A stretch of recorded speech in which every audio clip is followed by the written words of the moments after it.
This is the We Got It podcast.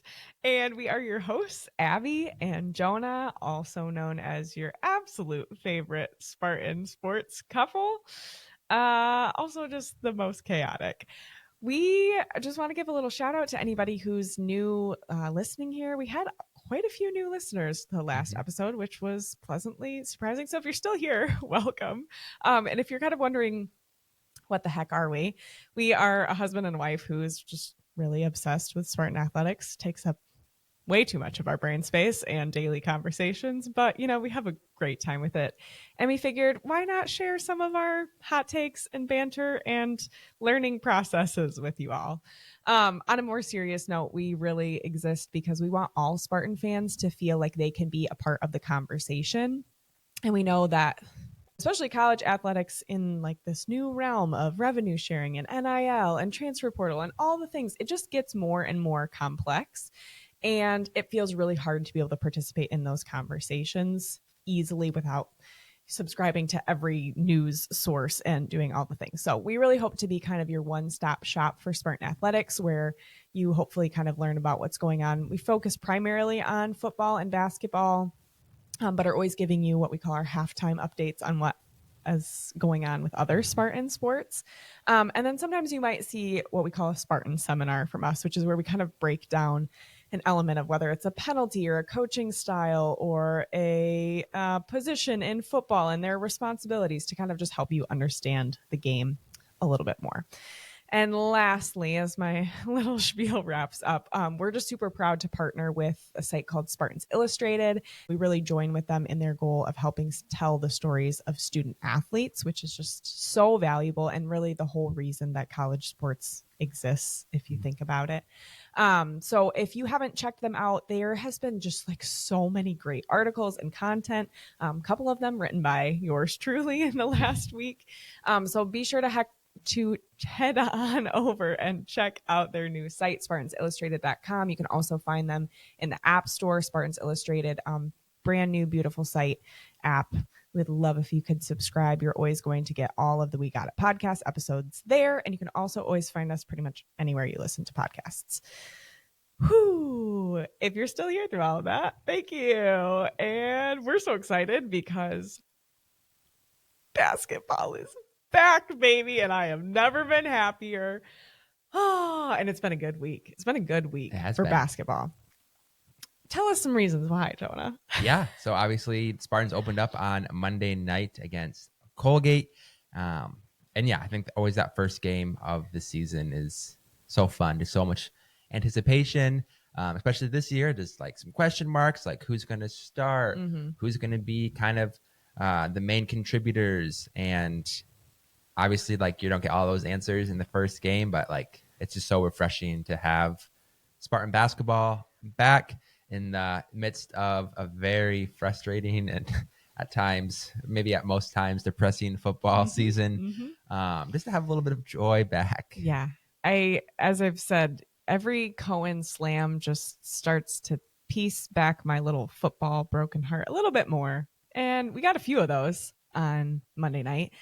We got just so many good things on Monday night. Maybe Tom Izzo would disagree if you talked to him after the game. He was not thrilled with the boys' performance, but a win is a win, especially at home at the Breslin against a team that you really can't just brush off. I think it's easy to hear Colgate and go, oh, whatever, they're not in a Power 4 conference. But they have made 4 out of the 5 last NCAA tournaments. They've won their regular season conference championship from 2019 to 2024 under their current head coach, Matt.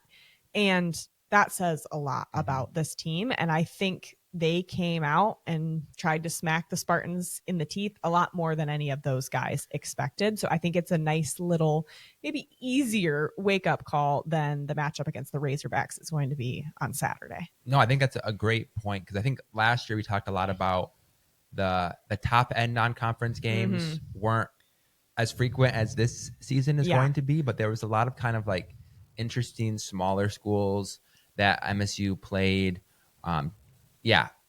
Group of 5 teams, mid-majors that have made the tournament recently or like have a weird style of play that just helps prepare the Spartans. And that was kind of both of what Colgate was Yeah. on Monday night. Like you said, making 4 of the last 5 NCAA tournaments, but then also a team that's going to be showing. They showed Yep. like a 1-3-1 zone, a 2-3 zone, man to man, Yeah. and like I don't think these games even maybe you want to see a larger margin of victory, but like these games are also really important for Michigan State just to see these different styles of play to help prepare them as the season goes on, as they have blue blood after blue blood coming up, a huge like talented Big Ten slate. So yeah, I don't think you can like overlook this team as just like, oh, this is just a bad mid-major kind of like auto win, in which Yes. I mean you hope it is, but also like it's still helping this team, I think, more than people might realize. Exactly. And on the other side, the flip side, you can't put too much into this game either, right? Like I think so many people look at this and go, oh my gosh, we only won by 11 points, or oh, heading into halftime, we're only up by 3. And then Colgate tied it up a couple of times in the second half. However, like I just want to think back, because this is just kind of wild to me. Thinking back to this time last year, or okay, maybe October of 2024, no one had really any clue what the Spartans were going to be. Nobody really knew who Jace Richardson was or what he was capable of. I mean, we know who he was, but like he was just very like he could go off this season or he could need a little bit of time to develop. We know we had some returning players and Trey Holloman and Jaden Akins, so there were some pieces that we thought we had going on, but still just so much left up to like we could do nothing this season or we could go pretty well. And Tom took that kind of ragtag group of guys with the most probably large player rotation we have ever seen from Tom Izzo throughout an entire season to the Elite Eight. And that started with having a rotation of 8, 9, 10, 11 guys that I remember when we had our episode with Will Tieman, which if you haven't had a chance to watch that, I think it's like episode 13. I'll try to put it in the description for the episode down below from season 1. Just a phenomenal basketball episode. Will Tieman is just like, if you don't know him, he's the voice of Spartan men's basketball on the radio and the inspiration behind our We Got It podcast name. If you know him, every time somebody sinks a long shot, you're waiting for that pregnant pause and then him saying, he got it. I can never do Will justice. But anyway, go check out that episode. But in that episode with him, he was talking about how he'd never seen Tom have that big of a rotation heading into a season, like not have it whittled down to like, these are going to be my starters. These are going to be, the first 2, maybe 3 guys coming off the bench.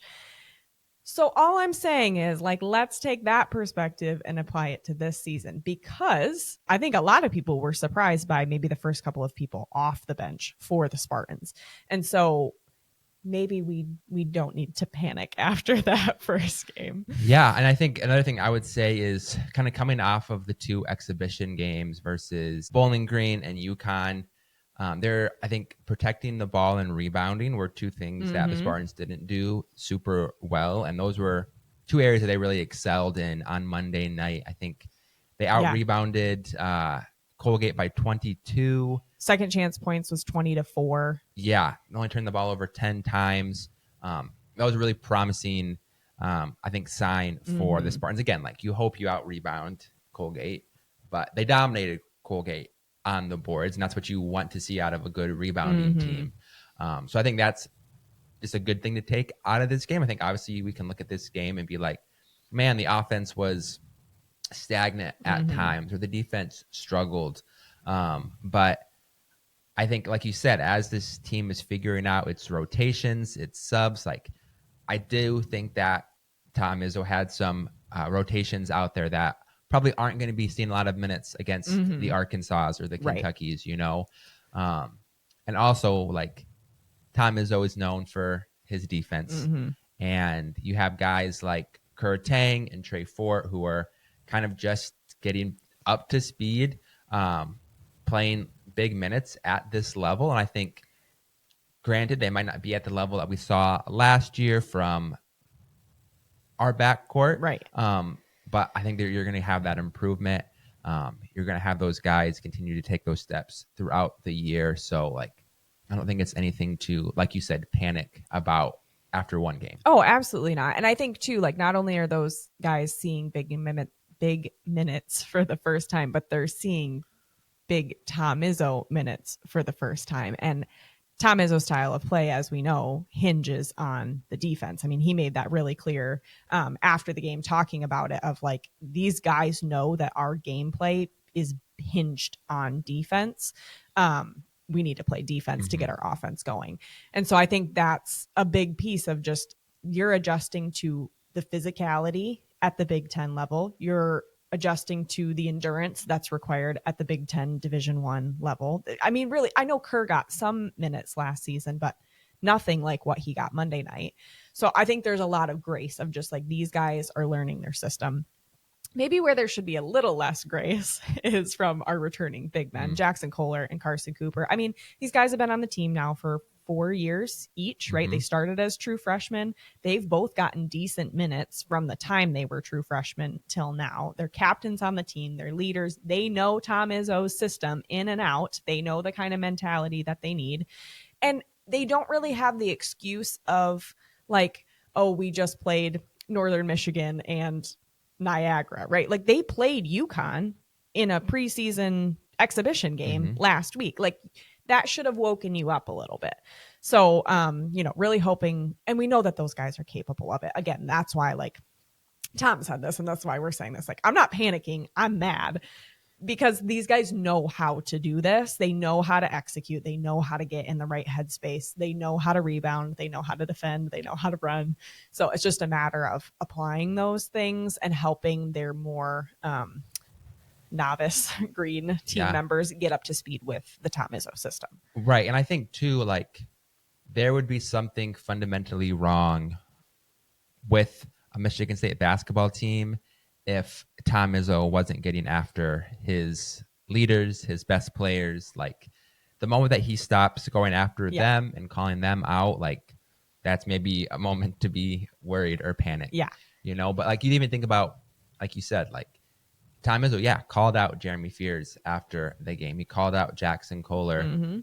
But then you look, Jackson Kohler had 16 points and 14 rebounds. You had Jeremy Fears with 14 points, 10 assists, 5 steals, 0 turnovers. Like, the standard is so high. One turnover. Sorry. 10-to-1 assist to turnover ratio. Pretty beautiful. The standard is so high for these guys that Izzo has, because he knows what they can bring to this team, what they mean to this team. And I think for the Spartans to reach their potential this year, to be back to competing to a Big Ten championship, to being back, making a late March run, those guys have to be playing at a high level. And you can't see those defensive lapses or moments where maybe they're not as locked in. Well, and just like a couple things to piggyback off of that. One, the reason Tom is on Jackson and he's on Jeremy, even though they had fantastic stat lines from Monday night, like you said, Jackson Kohler and Jeremy Fears Jr. both had a double-double. He just says basically analytics aren't worth crap because analytics don't show defense. And as we know, Tom Izzo loves defense. I mean, I think the closest you really get to like feeling the defensive effort is like steals, like forced turnovers, and then like maybe the plus minus on the night for individual players. But that's why I think Tom never is going to like analytics, and he's never going to be satisfied with a stat line because it's not going to reflect the defensive effort from his players. The second thing that I want to bring up on the heels of that is just talking with the players after. Another reason why I feel like there's no reason to panic and why I'm getting pretty excited about this team is that the mentality that we saw last year of like, we are going to do whatever it takes to win is present even in these newcomers. I didn't personally talk with Trey Fort, but talking with Kerr Tang, talking with Jordan Scott, I mean, they made it really clear, like, I'm going to do what I can to make my team win that game, and I'm going to be happy about it. I think you talked to Jordan Scott, right? He had something pretty unique to say about his performance. Yeah, I know. I was just asking him kind of what it felt like going out onto the Breslin center court for the first time, first college game. Crazy environment. And instead of like speaking on like the experience or like what it felt like, he was like, yeah, obviously like I wasn't shooting well. I think I was 0 for 3 or 0 for 4 from 3. And I just told myself like, okay, what else can I do to help contribute to winning? And I can't tell you, just like, if for those of you who have been following Michigan State basketball for a long time, like, you know that there's those guys that Izzo just continues to play, continues to put on the court, even though they're not scoring or stuffing up the box score, Yeah. because that's their mentality is, okay, what are these little things that I can do to help my team win? And you saw Jordan Scott, he came in and had 6 rebounds in limited minutes. He came in and probably had the most defensive intensity and hustle on the and team. just brought an energy to the court that I don't think any other individual player, maybe besides Jeremy in the second half, did. Right. And I think too, even though he missed his shots from behind the arc, like I think coming into the game and having that confidence to shoot 4 threes in your first ever college game, like I think that just speaks to how comfortable he is on the court, that he's not going to like let nerves or apprehension get in the way of him doing what he knows he can do. And they were good shots. Like he took them in good opportunities. And I mean, both, was it 2 or 3 threes that he put up? But each time I was like, oh my gosh, that looked right on the money, but it was like just a little too far back or a little bit short. It's not like he's forcing these shots in really bad opportunities or has a great look and then doesn't have the confidence to follow through on it. Like shots are going to fall. Tom talks about that all the time. And yeah, I think just seeing that, like that response, like I just want to sit with it for a minute. That is a true freshman, like 17, 18-year-old kid who has the presence of mind in the game to not get hung up on his own shots not falling and has the presence of mind to say, okay, well, this isn't working for me right now. I'm going to do absolutely everything else I can to make this team succeed. And he's diving on the floor after balls. He's hustling after things. He's locking down on defense. Like in his first Big Ten, like home debut, like it's just crazy. That is so remarkable to me. And it makes me think back, one of my like favorite all-time players at Michigan State is Xavier Tillman. And one of my favorite moments from him playing, I think, was when he was a true freshman. Can't remember who it was against, but all I remember is that it was kind of like this ridiculous, like he's never going to get to it. Ball is rolling out of bounds. And Xavier just goes flying in, like dives into the Michigan State bench trying to save this ball. And doesn't save it. Tom Izzo goes nutty. I mean, just like cheering Xavier Tillman, the whole team like comes over, picks him up there. Yeah, cheering him on. Yeah. And it's one of those moments where you're like, what? Like, we lost the ball out of bounds. Why are you happy about this? But it's because it's that mentality. And it's those players that Tom's going to keep giving minutes to, that he's going to keep pouring into, because they have that Spartan dog in them. Like they have what Tom wants. So that kind of brings me back to the point that I talked about earlier. Jordan Scott was the second person, I mean, really with Trey Fort at the same time, to sub in off the bench. And if I'm being completely honest, I was like, who is this kid? I don't know who he is. Obviously, 4-star, like true freshman coming in. I just frankly like did not expect to see a performance from him, let alone a performance at that level of effort and like presence of mind.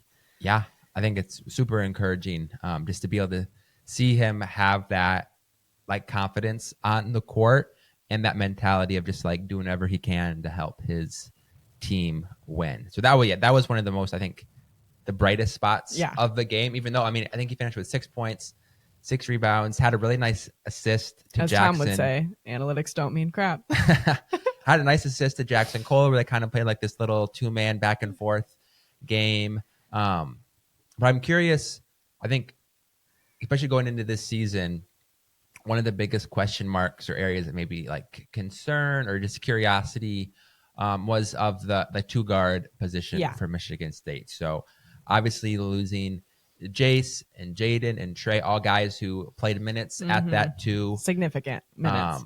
Coming into this season, it's Kerr Tang, and obviously had that first career start. Didn't really get a lot of run last year, and then transfer Trey Fort. Curious on like what were your thoughts on their performances on Monday night? Yeah, I think they were just pretty average. I don't feel like either of them had a big like standout performance. I will say Kerr Tang put up a couple of threes early on in the game that were impactful. Definitely got the Breslin Center rocking, like got the zone. I mean, they were already locked in, but just another reason to just be even louder. I absolutely love the environment at the Breslin Center. people can argue about like what's the best environment, and I've never been to Duke or have no interest, quite frankly. But it's just such a great environment. But I would just say like pretty average. There wasn't a moment where I'm like, oh wow, I'm psyched about these guys. But again, not a moment where I'm like get them off the court. I think it's a lot of like first game of the season. These guys are learning the routine. They're learning how to run with the rest of the team. Yeah. Yeah, I mean, I think that's a fair assessment. I think again, neither of them had like huge nights. I think Kurt Tang maybe had 7 or 8 points, and Trey Fort had similar. Yeah. I think Trey Fort, if I'm not mistaken, he was the only one who hit all of his free throws. So we're gonna give him a little shout out for that. Shout out. That's the only player who did that. And I think what I was encouraged by both of them was kind of similar to Jordan Scott, is when they came into the game, especially offensively, there was no apprehension from there. Like when they got open looks, they were not afraid to let those looks fly. And I think too, both of them, I think their first triple was they made. And just I think that kind of helps with their confidence coming in those games, because they're going to need moments. Obviously, they didn't need big performance for them on Monday, but there's going to be times this season where they're going to need those guys to hit big shots. And I think just they look to have a lot of confidence on the offensive side. And I think especially with Trey Fort, something that stands out to me is like he doesn't need a lot of space or time to get his shot off.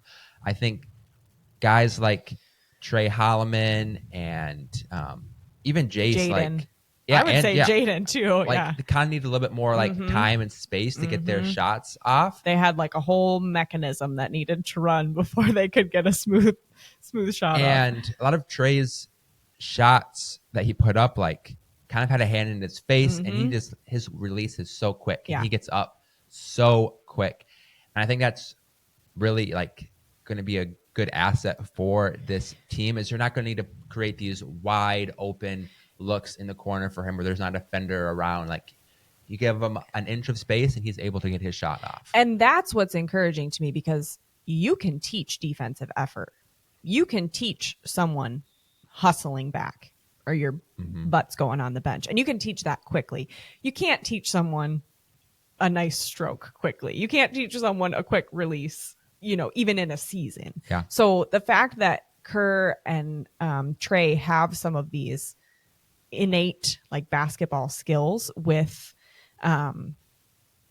shooting and those sorts of things, like you can teach the rest maybe even before Arkansas on Saturday. Maybe I'm getting too optimistic here, but I mean you can certainly teach it before we get to March, and that's what ultimately matters. Totally. I think maybe the one other thing I want to say about this game is how abundantly clear it is that Jeremy Fears might be the most important player on this team. It seemed like two different teams kind of when he was on the court versus off the court. And obviously maybe that will change some as kind of Divine Okechukwu, we got to give him some grace. Kind of gets up to speed and gets used to kind of running things on offense. We don't have Holloman anymore, who could play at the 2 and then also pull in behind Jeremy. Right, because you think of last year, like obviously you had a guy like Jace who was kind of the heart and soul of the offense and like getting things going, but like you didn't feel like Michigan State was doomed if one of those guys was kind of off the court. You still had a veteran that knew Tom's system intimately, even when Jeremy wasn't on the court, and that's not really the case this season. And I think this year, like they're probably going to need Jeremy to be playing 34, 35, 36, maybe more minutes a game, especially in some of these big games like Arkansas and Kentucky. Especially early in the season. Because it just seems like not the great when he's not on the court, like running the offense, getting things set up. Well, and just the way Tom and the coaching staff even talk about him too, like really as, yes, there's 4 captains on the team, but he's the voice, he's the leader. And when he isn't mentally, physically locked in, the rest of his team gets very easily disjointed. Now, they all need to work on that, and our other 3 captains and veterans need to learn how to be able to help manage the ship. I think actually one of my favorite moments from the game Monday night, I think it was like, I don't know, 5 minutes left in the second half. Like at this point, it's pretty clear the Spartans are going to win. Like they really started hitting their stride. Jeremy was playing super well in that second half. And I don't know, it was kind of like a weird like mini media timeout where like the whole team didn't go out and have it. Maybe they were reviewing something. I can't remember. But it's just the 4 starters and Trey Fort out there. And Jeremy's got like a hand on Jackson's chest, and you can tell he's like kind of scolding him, getting after him. And Tom's just kind of there with backup and then comes in with a little comment. And I was like, oh, look, it's mom and dad scolding kids. Like it was just such a great moment. I think that is going to be some of like the vibe of this team. However, like Cohen Carr, Jackson Kohler, Carson Cooper, they need to be able to be mom or dad sometimes too, and like step that up. The other thing I feel like we haven't really talked about from the game that is a big positive, and a positive from the UConn exhibition game as well, is how frequently the Spartans got to the line. Maybe it doesn't say as much of that against Colgate. I think they got to the line 37 times somewhere. Yeah. Michigan State did, sorry. Colgate's not going to be as big, as physical as some of these other teams. They're playing more of a zone. It's going to be easier to pick up those fouls in the paint. You're not matched up. You're, getting run kind of backwards, and it's more easy to pick up those fouls. But they also picked up, I think, close to 40 free throws too against UConn. The disparity between Colgate and Michigan State was massive.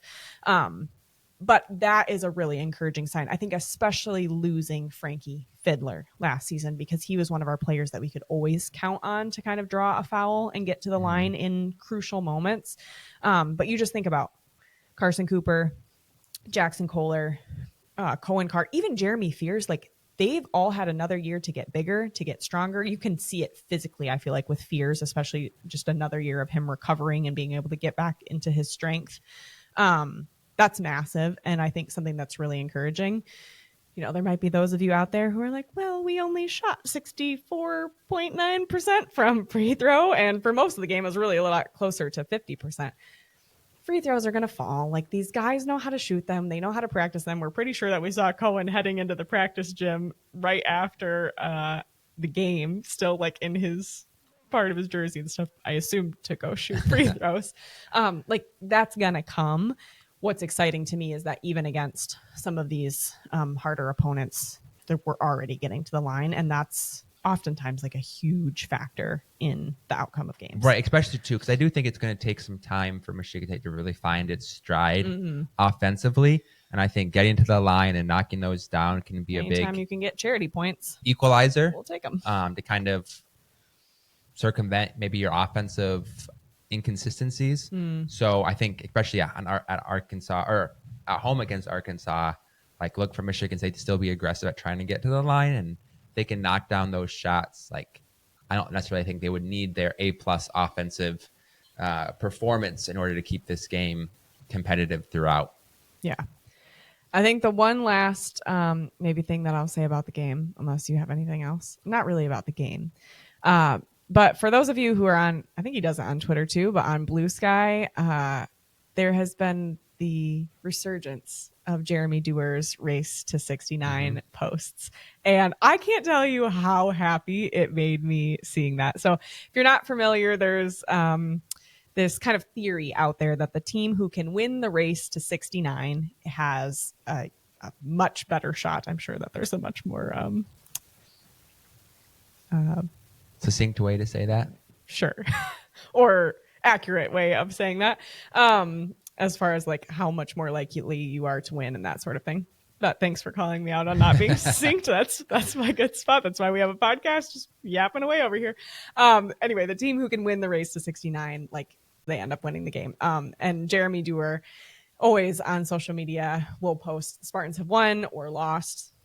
Hopefully that's never going to happen. The race to 69. And then we'll put the Spartans record of the season when they've won or lost that. And so the Spartans won the race to 69 against Colgate on Monday night, and they are now 1-0 when they win the race to 69. So just a little shout out to Jeremy.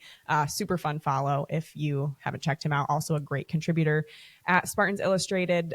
If you're a hockey fan, he is 100% a must follow. This is why I love doing this podcast and being part of the Spartan community, because there's so many of these fun little traditions and just elements that pop up, and it helps you feel more part of the Spartan family. And I think it just helps you enjoy the experience more just little things to root for and look out for. And I just love being a Spartan fan. It's so much fun. Yeah, it's great. And got a big one coming up Saturday for basketball as oh my gosh, we haven't even talked about that John yet. Calipari in Arkansas comes into Breslin Center.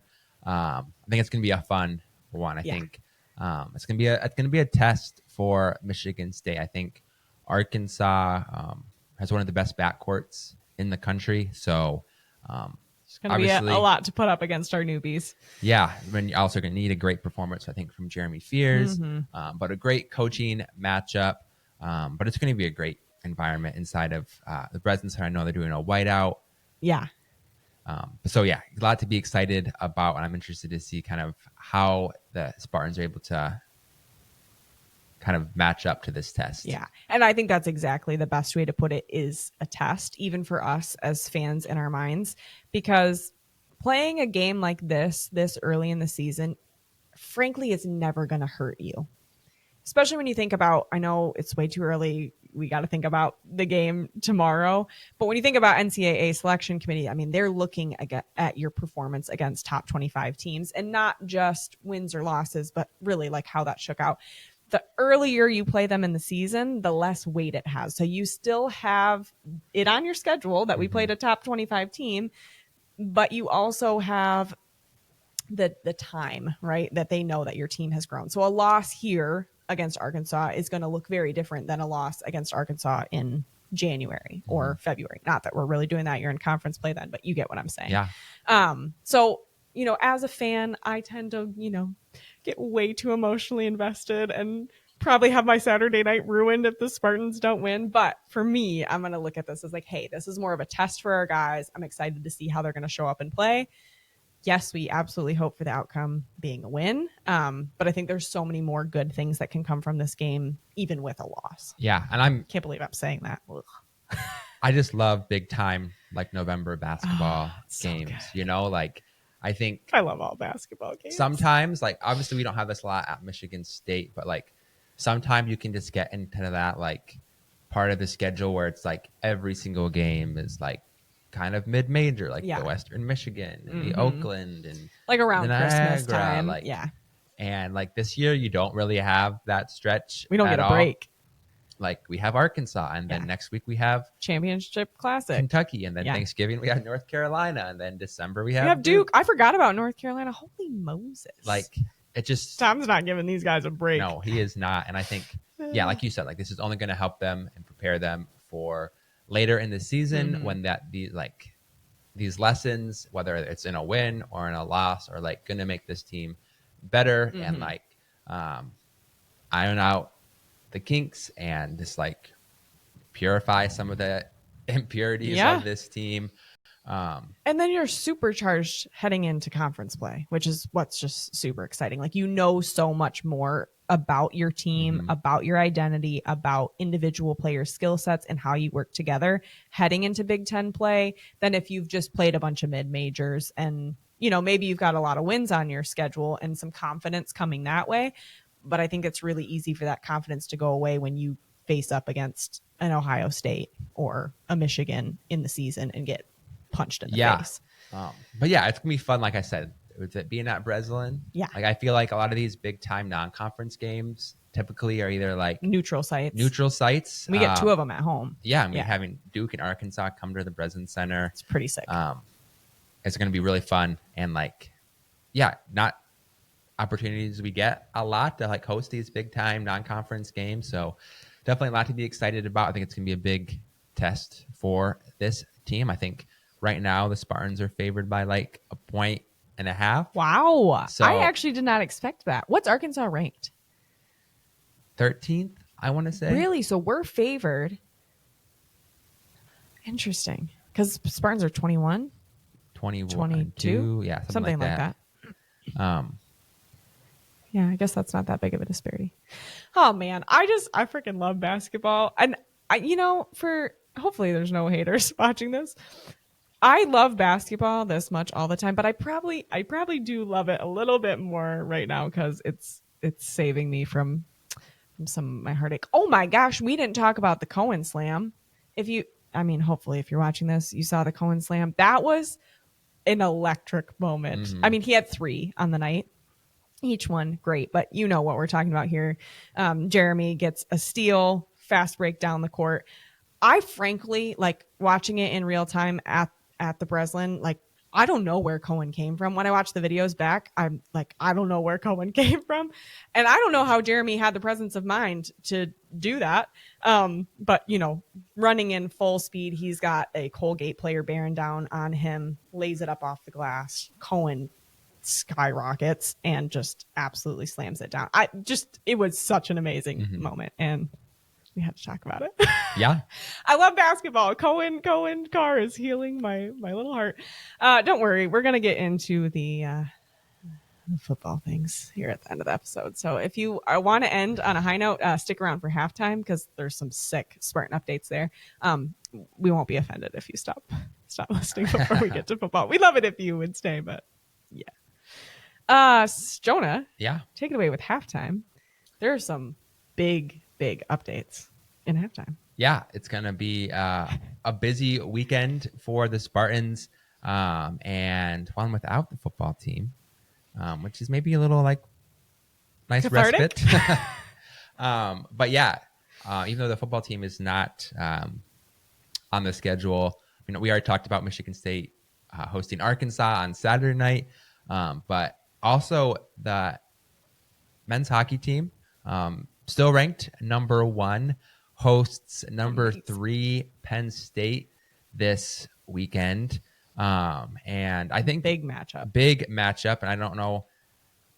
I know probably a lot of people aren't following hockey recruiting a ton in the off season, but if you guys do remember or don't remember, Gavin McKenna, number 1 hockey recruit, kind of had a final 2 of Michigan State and Penn State.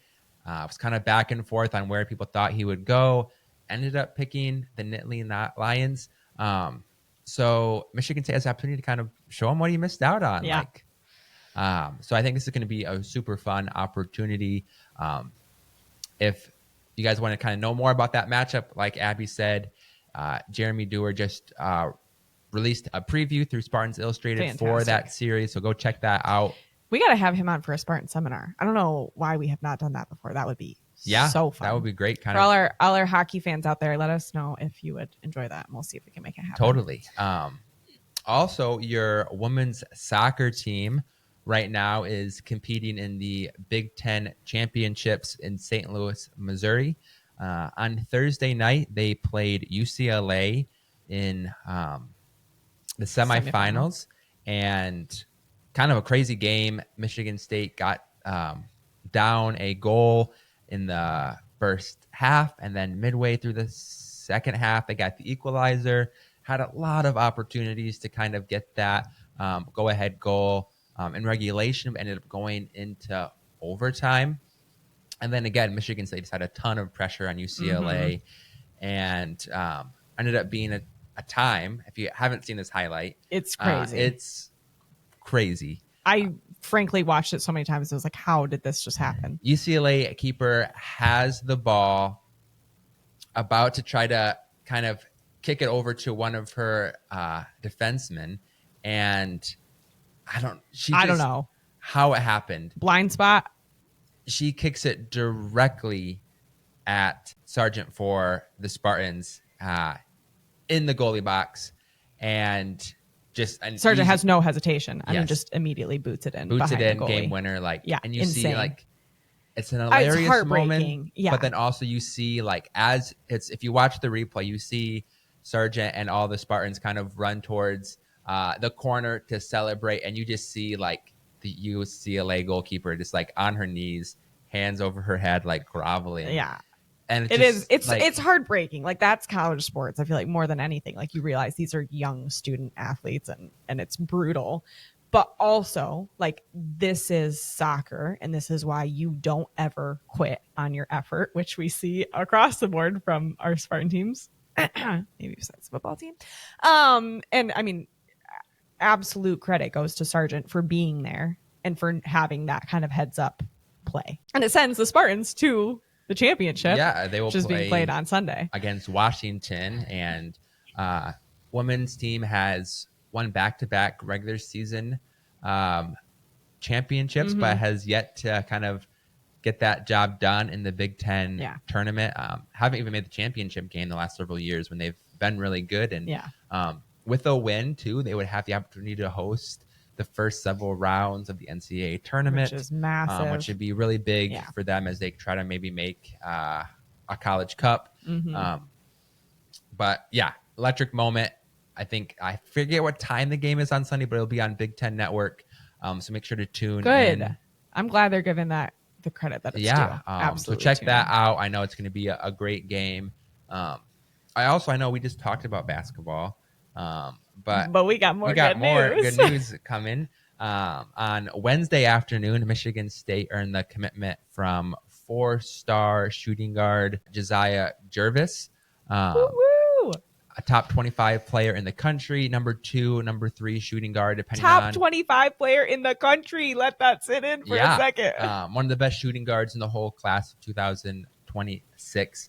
And Tom Izzo is just continuing to just lay the hammer on the rest of the country. He's out here recruiting like he's 35, and the man is 70 years old. No, it's impressive. And it's not like just his staff that's out there. Like, Tom has been going to high school games. Like, he is traveling, sitting on the benches, physically watching these players. Like, he's out there, and he's working his tail off.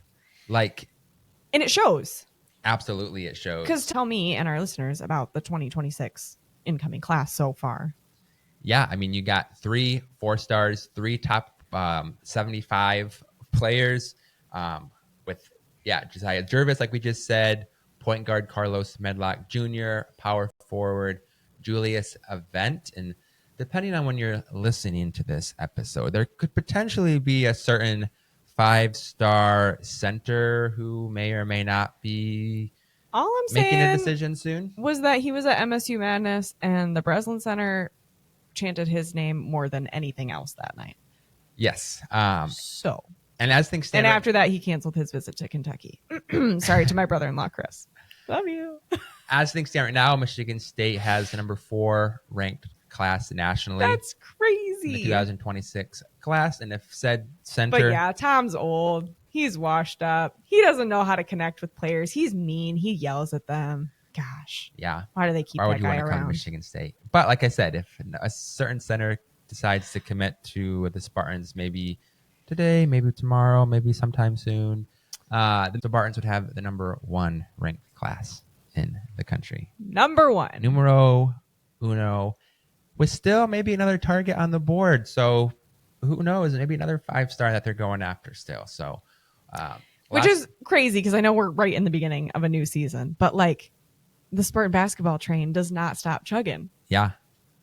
And I just love it because if you didn't know, the Final Four this year is going to be in Indianapolis, but 2027 is going to be in Detroit. That's French for Detroit, if you didn't know. And if Michigan State ends up bringing the number 1 or top 5 class in, you got guys like Jeremy Fears, Cohen Carr coming back for the Spartans. Like, yeah, obviously we got a lot of season left this year, but look out for next season. I mean, back-to-back natty sounds nice. That does sound nice, but I think Izzo knows that Final Four is coming to Detroit, and I think he knows that he's 70 years old in year 31, and he doesn't have as many opportunities left as he's had so far. So look for a motivated Tom Izzo next season as he's looking to bring in one of the best classes that he's ever brought to MSU. And we're seeing a motivated Tom Izzo. I mean, I don't think the man can get more motivated, more powerfully curmudgeonly than he is. And he just proves me wrong every week. Yeah, I feel like there was a couple seasons kind of post-pandemic, kind of post-Cassius, before kind of last year where like the old school vintage Izzo like just like wasn't necessarily felt the same. And I feel like this year and last year, like he seems to have his edge back. And here's the thing that I'm going to say to that. Because I do think it was Tom, but I also think it was the players that he had at that time. And we talked so much, and we're getting down in the basketball rabbit hole again, but we assume that's why you're listening. Like the Jordan Scott element, right? The Jeremy Fears element, that like Tom can get on them and they are going to respond well and work harder. There were a few players in that era. Bingham, Hogard, that I don't think responded well to that sort of coaching. And Tom's not going to beat his head against a wall. And I think that part of the reason we're seeing that more like vintage Tom Izzo is that he's been able to recruit and garner these players who have the same mentality that he does and who care far more about winning than an individual stat line. And I think that's why it's so great. And I think too, that's like, my little 2 cents. He's landing these high rated commits, but not just like for the sake of landing high rated commits. Like these are very much like our kind of guys, like guys that are big, athletic, who prioritize defense and rebounding, who like fit Michigan State basketball. He's not just going after like the pretty boy top NBA recruits. Like he's going after players who he knows are going to fit well with the Michigan State culture. I mean, he's been here for 31 years. The man knows what he's doing. Exactly. But yeah, it's a fun time right now. And I think there's going to be some more fun updates in the coming days for Michigan State basketball, especially when it comes to that 2026 class. Yeah. But what a great halftime. Yeah. Spartan women's sports being dominant. Oh my gosh, we hadn't even talked about the women's basketball team. They kicked off this week with an insane historic performance. Jonah, you might know the score better than me. 126? I'm pretty sure it was 126 because the old record was 116. Yeah. And I'm pretty sure it was by 10 points. And the opponent had 39 points. Monmouth had, I think, almost 100-point victory. Insane. Yes. Obviously at the Breslin Center. I mean, a performance for the women to just come out and be absolute dominant. But what confidence boost heading into the season. Absolute dominant performance. If you don't remember from last year, the Spartans women's team had a kind of like historic, amazing season. Ended up going to the second round in the NCAA tournament. We have returning players, Grace Van Slooten, Theron Halleck, who, you know, were big leaders on the team last year, really expecting them to be able to step up and continue to lead this team this year. Just going to be a fantastic season for basketball all around. Whew. All right. Now we're going to turn our attention to a Spartan sport that is maybe not so dominant as the ones that we just talked about. I don't know that we really have anything new to say about the football team. Obviously heading into or in a bye week right now. I think there were a lot of people who maybe expected some breaking news Sunday or Monday morning. I think at this point, I'm kind of feeling like that news isn't going to come this season. We'll see if it comes at all. That's just my personal gut. That's what it's telling me. I don't know if you have any thoughts on that whole situation. Yeah. I mean, obviously, at this point, it doesn't seem that Michigan State would make any kind of coaching moves in the midst of the season. Obviously, it remains to be seen if they will be making that move after the season. I know a lot of the fan base feels a certain way. I think at this point, if you end up moving on from Jonathan Smith, doesn't really matter if you move on from him now versus after the game against Maryland in a couple like weeks. If those potential coaching change talks are going to happen, like they can happen now. Yes, like nothing's stopping Jay Batt from talking to agents or talking to boosters. I have no idea money. if that's happening, but so like don't think that if Michigan State does make a move at the end of the season, that they're somehow behind the eight ball because they waited until after the season.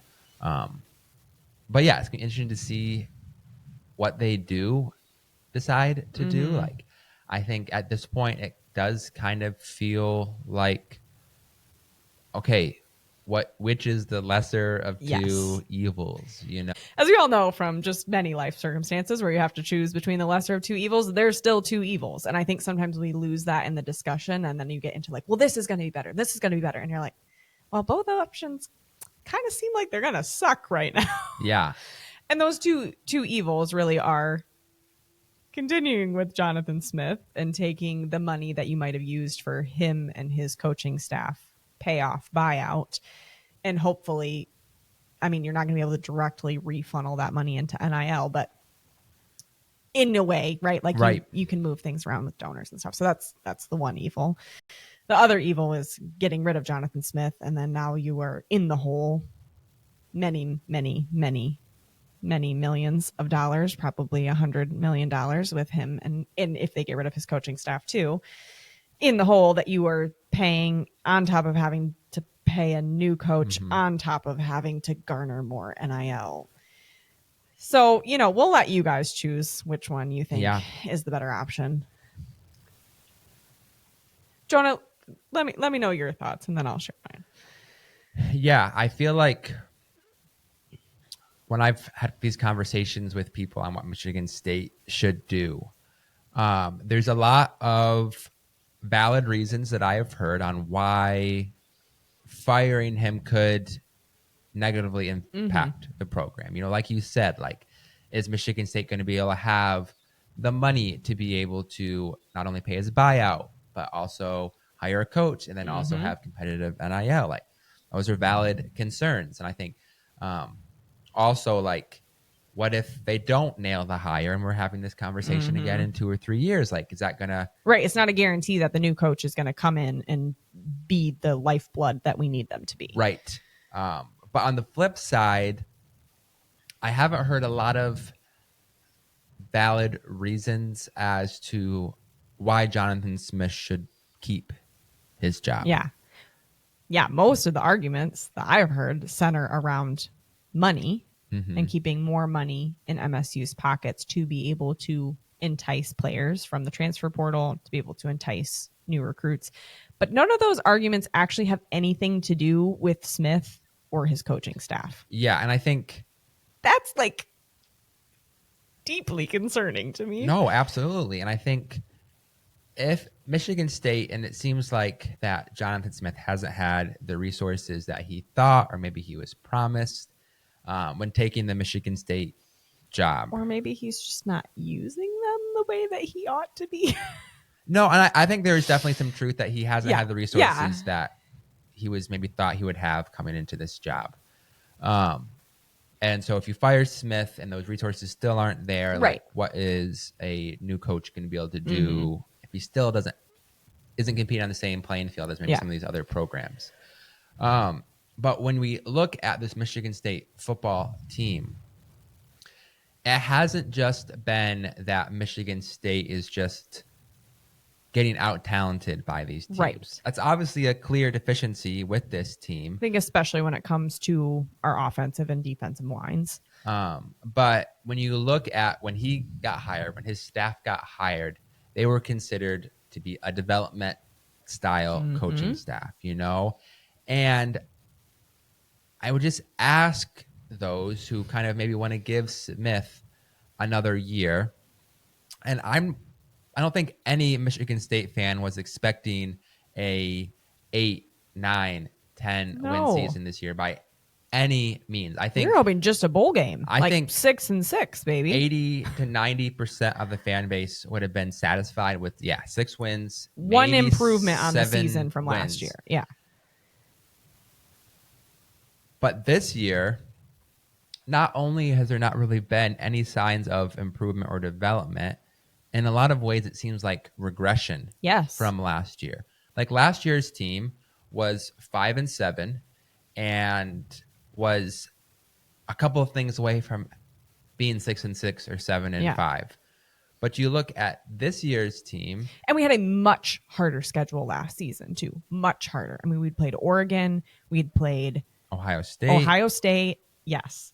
Top of the, usual rivalry Michigan game at Michigan last season, too. Like a couple of those things where if you just felt like, man, if our matchups had been a little bit different, this could have been a season where we finished at least at 500. Yeah, I mean, Boston College was a lot better last year than they were this year. Yes, and we played at Boston College last year. Like just so many things that should have swung our direction this year if we had even stayed at the same level or made a slight improvement. Yeah. And instead, we're looking at a trajectory of 3-9 right now. Yeah, and I think if you think about Jonathan Smith being a development coach, even if he hasn't had the resources or the talent yet, I think you have to have at least one thing that you can point to of, okay, this area's been improving. This player has developed. Like, can you think of one player that has looked maybe outside of a guy like Nick Marsh and Jordan Hall? Yeah. Like who have improved or developed where it's like, that's a clear sign where Michigan State's getting better. No, not at all. Especially not in a way that would like specifically credit the coaches beyond just like that individual player's effort and aging and maturity of like getting faster and stronger because they've had another year to develop. I mean, if anything, I think we've seen Aiden Childs quite frankly regress. I mean, yes, he had quite a few turnovers last season, but like I kept waiting for his decision making to click, him to be able to play catch, as Smith loves to say, and it's not there. And clearly, just not good enough. Yeah, just not good enough. We just didn't execute. Sorry, we're getting a little sassy over here. To the point where we're now starting Milivojevic over Aiden Childs, which I frankly never thought we would see, but after the season that has developed makes total sense. And also huge credit to Milivojevic against Minnesota. I mean, that kid played his heart out, had to get checked out for a concussion, was diving for extra yards. Like and this is what I know we've said this, like, this is what's just making me so sad about the state of the football team. Like, yes, losing sucks, but it's about these student athletes. And I think there are so many guys on this team that deserve a coach that seems to give more than about them. And if for those of you who are listening, it was no reaction. I mean, Smith, from everything that I've seen, even behind the scenes interviews that they did at the beginning of the season, the most fire I have seen from him is him raising his voice a couple of decibels. Like, these players deserve somebody who is invested in them. And I mean, credit to Joe Rossi. Last couple of games, been on the sidelines, really seeming to at least show some fire and some investment in his players. And I think we have seen that get injected into the defense a little bit, which just further proves, I think, the point that you and I are on, that if this team even had a mediocre coach who seemed to give a little bit more of a darn, you might be able to take some of these less talented players and make something out of them. And that's where I keep falling of like, forget the analytics, forget the money. I don't really claim to understand or know all of that because it's so convoluted and there's so many unknowns with donors and where those donations get earmarked and how you generate NIL. And now you've got this whole like Spartan Ventures thing, which is hopefully going to help streamline how people can donate and all the things, right? Like, I don't claim to know much about all of that. What I'm thinking about is what culture is Jonathan Smith and his coaching staff perpetuating and developing at Michigan State? I can't name like one cultural aspect. Like, I don't even think you can claim like the Spartan family aspect for this team. You look at the players, the way they interact with each other on the sidelines, the way they interact with each other. Like, I see no brotherhood, no life, no like giving a darn, right? That we see from the basketball team of like, I don't care about my individual performance. I'm going to do whatever it takes to help this team win. Maybe you see moments of that. And I'm not saying that these guys don't like each other. Like, I'm not claiming any of that, but there's that piece that's just not there, right? So if Jonathan Smith can't develop even a culture, even if it's not a great one, like there's just nothing right now. Like, what is ever going to make a 16, 17-year-old kid look at this whole pool of Power 4 teams who are now starting to get more and more separated by money, NIL, revenue sharing, right? So let's say like Michigan State keeps Jonathan Smith, saves some of that money, can pour more of that like donor energy back into NIL. Great. So now you've got a kid who's getting the same offer from Michigan State, or maybe a little bit better than from Alabama or Ohio State or U of M. What is going to set Michigan State apart from those programs? You don't have a culture. You don't have a coach that has anything behind his name, record-wise. You've got a couple of hotshot players that have played for him before, but Aiden Childs seeming to kind of fall off the wagon. Nick Marsh has gotten barely any opportunities. Don't ask me why. I can't get it through my head. Sorry, I'm getting fired up over here. Like, yes, you might be able to outpay a couple of teams for a couple of players, but how long is that going to sustain you? Like, in my mind, we're already trying that, and it's not working. Yeah, I mean, I think that was a long rant. Sorry. Whew. I think that's a good point. Just like, what is this team's identity? And I just like, I don't know if you could describe or put to words what this team's identity is, you know? And yeah, I think that's just concerning to me. And like, I'm not saying that he's necessarily a bad football coach. Like, obviously he's had success at Oregon State, and like, he seems to be well respected by his peers in the coaching world, but like, it's just clearly not working here at Michigan State, and I don't see a path to it starting to work with Jonathan Smith. And this is no slight on him, right? Like, phenomenal man, I'm sure, good guy, family man, but being a good guy isn't good enough. Yeah, no, absolutely. Doesn't make you a good coach. Yeah, well, if you listen to this segment on the football team, props to you. Yeah. You bleed green and white Yes. through and through. Yes. But obviously there's a lot happening right now in Spartan athletics, the basketball team, women's basketball, men's hockey, women's soccer, football is still going on. It's going to be interesting to see how these next couple weeks play out, what Michigan State decides to do. But as always, we will continue to be here for you and with you to make sure that you guys got it too. Even give you a little bit of catharsis just to listen to us be despondent. I don't know. But yeah, we're excited too for what's coming up. We have some guests this season that we are lining up. Finally worked out all the technical difficulties, knock on wood, that we literally have been dealing with since August. But yeah, look for the return of Will Tieman to the We Got It podcast. If you're on social media, I'm sure many of you know Andrew Talks Hoops. His beautiful basketball video breakdowns. Yeah, he will be coming on the pod soon. Got to talk about getting Jeremy Dewar on here. I'll just talk about Tom just liking analytics. Makes me think like somehow we got to get Anthony, the real Shardy, and Tom connected. That also makes me think, isn't the guy who developed Bart Torvik like stat tracking on staff at Michigan State? The guy that developed the KPI. Sorry, KPI. Oh, which is used in the NCAA selection. Yeah. I thought I was thinking about that when we were talking about how much Tom was talking about how he hates analytics. I wonder how that guy feels. Yeah. No. Hearing that from Tom, being like, well, thanks, Tom. Glad you like the work that I do. But thanks for listening this week. Like I was at the beginning of the episode, if you haven't already, to follow us on social media, to subscribe to the podcast wherever you listen. Check out Spartans Illustrated.